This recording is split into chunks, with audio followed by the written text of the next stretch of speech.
Alright children, now we will be proceeding further with conservation methods, how we can conserve biodiversity. But first of all, the heading that you see is objectives of conservation. That means that when we have decided to protect a particular species or a particular area or any kind of biodiversity, when we are trying to protect it, what is our aim? What are we trying to achieve? Right, that's the objective of conservation. So the first objective is that we are trying to maintain the variety. I mean, how various types of plants and animals and microbes are there, and we are trying to maintain this variation. We don't want the number of the varieties to get lessen. Right, in that case we are trying to maintain the diversity of the species. Second thing is a sustainable utilization. We have to see, while protecting the species, we have to see that people are not exploiting them, people are not targeting a particular kind of species leading to its extinction. So sustainable utilization, whatever is needed, needs and desires, they have a very fine margin of differentiation.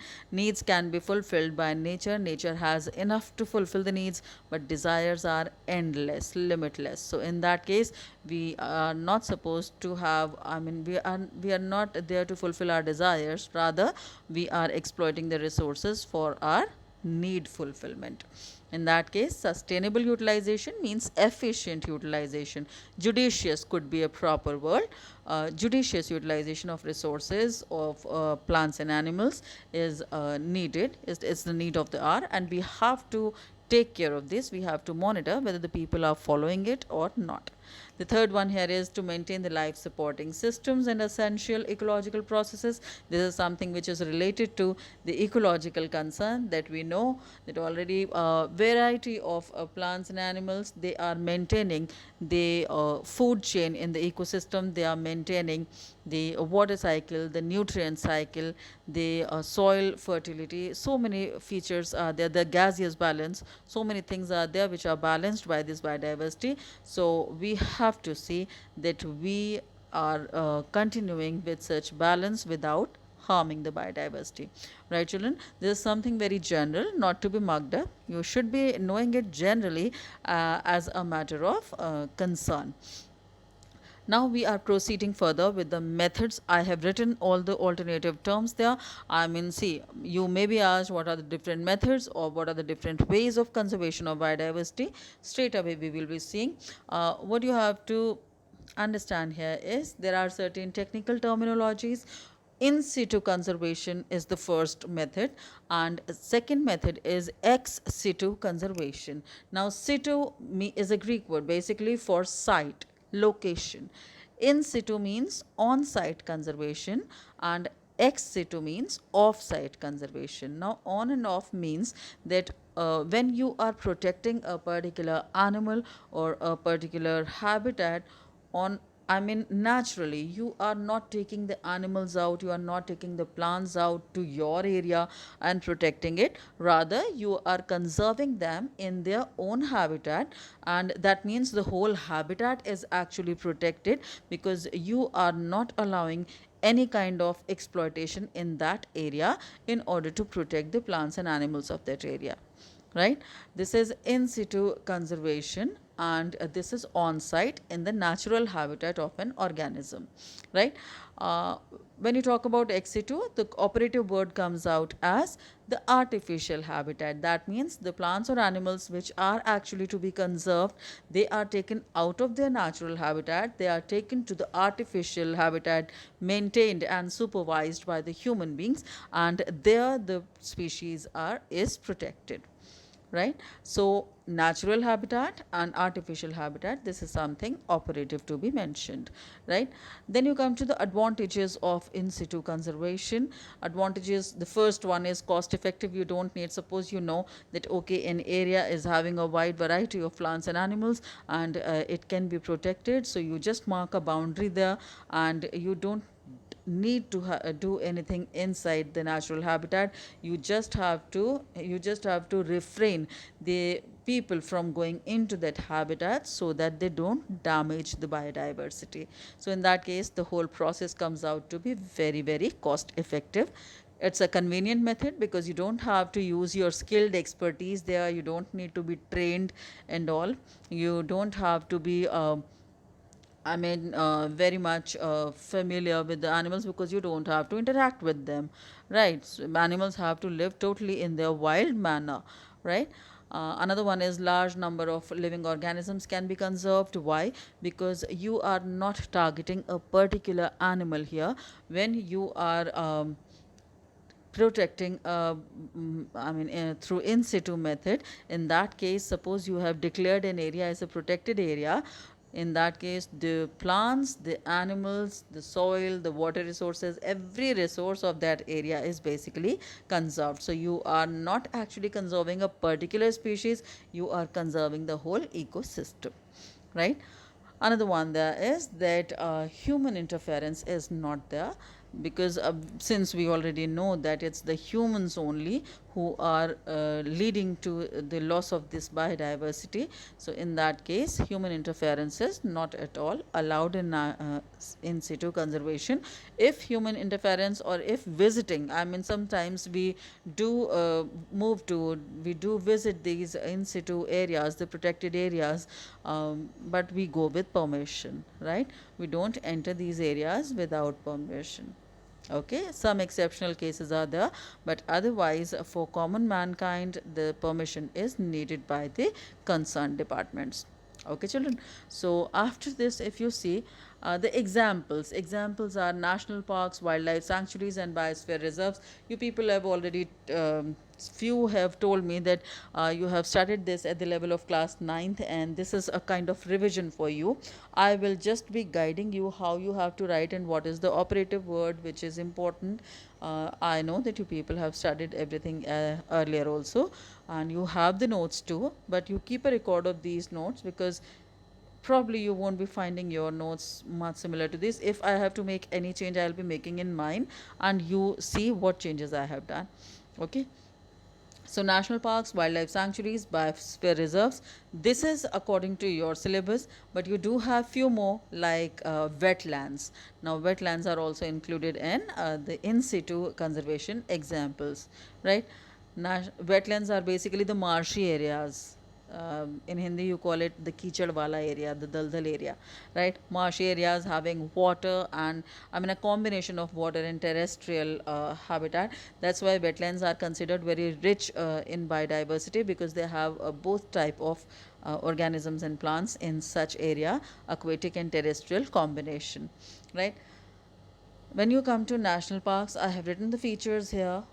Rest of the features you will understand, but the most important one here is the one which is not actually told to you at the level of class 9. Children, national park, we go in sequence: national park, then wildlife sanctuary, then biosphere reserve. National park area wise smaller, larger is the wildlife sanctuary, and largest is the biosphere reserve. When you talk about the boundary, in national parks do have, they are demarcated by the boundary, but when you talk about wildlife sanctuaries and reserves, they are comparatively larger area, so you cannot mark their boundary by drawing a fence, but the boundary is marked by legislation. I mean legally. If you have ever visited any sanctuary or reserve, you must have seen those notice boards at the roadside area, which actually declare that okay, up to few kilometers it's the ABCD sanctuary running. So this is the boundary which is marked by legislation, so that you can come to know that okay, you have entered a sanctuary area or a reserve area, right? Another thing is national parks are habitat oriented. Habitat means you are actually monitoring an area. You see that okay, area A has a wide variety of plants, of animals, of say other resources too, so that area A is actually protected. This is a national park, so you have protected a habitat along with its plants and animals. So we are orienting towards the habitat here, right? But when you talk about a wildlife sanctuary, let me tell you, wildlife sanctuary, the area is probably higher, larger, but wildlife sanctuary is species oriented. You declare a wildlife sanctuary when you see that an area is actually having a larger number of a particular type of animal which is under exploitation by human beings and it is needed to be conserved. So you are showing your concern. And let me tell you, apart from government undertaking, by state and central government, it can be regulated like national parks, but you can also individually you can have the ownership of a wildlife sanctuary. Suppose I have say 200 acres of land, it is a very dense forested area, uh, and then I see that in my forested area, like in older times, you must have seen those zamindars having so much of acres of land, right? In that case, the forested area, it tends to have, sometimes it tends to have very special animals inside, and when you see that the animals, a particular species is present in your area, you can apply for the declaration of that area as a wildlife sanctuary, and it can, the license or the registration can be done by the approval from the government, right? But there is no boundary as such, only the legislative boundaries are there, and this is species oriented. That means you are targeting a particular species, maybe one or two three species. You are not targeting the whole ecosystem.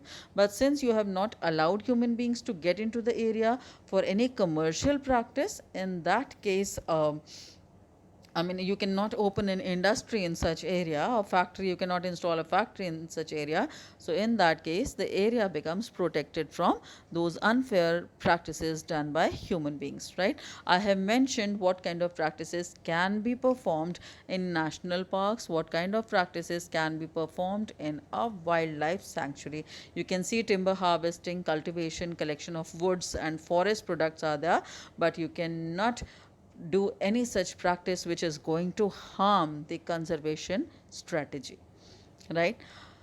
Visitors can go there but with permission. And one word I am using in national parks and wildlife sanctuary, it is the gene pool, right? I am writing gene pool is conserved. If you see here, gene pool is conserved, but in wildlife sanctuary I have written gene pool not conserved. So you should understand what is gene pool, children. Gene pool is whatever is the total number of a species, they all have their own genetic composition. So in totality, the complete genetic compositions of all the individuals of a species, they make a gene pool. That means more is the biodiversity, higher will be the gene pool, right? So when you talk about habitat orientation in national park, that means you are protecting a wide variety of plants and animals. In that case, the gene pool is conserved. But when you are targeting only one species or two species, in that case, actually you are not bothering about other animals and other plants, so gene pool is not conserved. I'm not saying that the gene pool is disturbed, but your aim is not to conserve the gene pool of all the organisms, rather for the few, right? I have written the examples too. Examples are important every time they are asked for 2 or 3 marks. And then you have the biosphere reserves, the largest one, boundaries marked by legislation. And the important thing here is they are government undertaking, managed by the officials, government officials, and largest area, that means it has to be divided into zones, right? Otherwise the management of such area is very much difficult, right? Important thing is that biosphere area does not restrict you much from doing any commercial practice. Since it is a large area, it cannot occupy all the area into its own custody, leaving the people at loss, right? In that case, what is done, the zones are made in such area so that there is a zone which allows commercial practices, small scale mining, a small farming area. Some people can inhabit there, and tribes can also stay there. The traditional culture and recreation is not at all interfered, right? But there is a zone which is actually restricted, and it never allows people to get in. So what you have to see is tourists are there, recreational practices are also there, but up to what extent, that you have to understand. I have written that gene pool is conserved. Why? Because here it's not one habitat that you have conserved, Here, since the area is large, you have actually conserved a combination of habitats. You may have a small river, you may have a tarai region, you have some terrestrial habitat, grasslands, a patch of forest, and maybe a mountain within, a small mountain within. So, in that case, a combination of ecosystems may be there in biosphere reserve, and that's why the larger gene pool is conserved at once, right? What you have to see is, just listen, see that I have divided the area into core zone, buffer zone, and transition zone. So core zone is the centralmost location of the zones are asked sometimes. So you have to see core means the innermost zone of a biosphere reserve, strictly protected area, completely wild. None of the person is allowed to get into this is totally wild area, and the ecological balance, the food chain, it is all wild. We don't have any interference there, right? But just surrounding this core zone, the middle zone comes as buffer zone. Buffer means a filtration between, right? This is a very important zone. Sometimes you are asked what are the advantages of buffer zone, what is the significance of buffer zone. So children, first of all, you understand that sometimes there can be a natural disaster or a calamity, and core area may have some scarcity of food or other resources. In that case, animals run out to the next zone. They run towards the outer side and they reach the buffer zone, but they don't enter straight away any village or any residential area. So this is something which protects us from the people and wildlife conflict, right? The wild animals don't get straight away into the residential area and damaging their crops and the livestock. But and similarly, the people are also not allowed to get into this buffer zone for their own sporty things or to damage these animals. So this buffer zone is basically a filter for animals. It prevents from wildlife conflict, people wildlife conflict. Conflict means a kind of disagreement or a fight, right? And apart from this, what are the other benefits of buffer zone? First thing is that it maintains the ecological balance. It gives a surplus of food and water resources. In case animals don't find it in core zone, they might reach the buffer zone in search of food and water resources. Apart from this, this zone allows, with permission, it allows research, experimentation, veterinary doctors, and apart from this, it also allows the educational excursions, but with permission. If you see that can buffer zone be allowing farming practices? Not at all. No sport, no farming, no mining, nothing can be done in buffer zone. Only education, awareness, research, experimentation, and that's it, right? So it's totally a scientific area. It's not meant for the freak out purpose, right?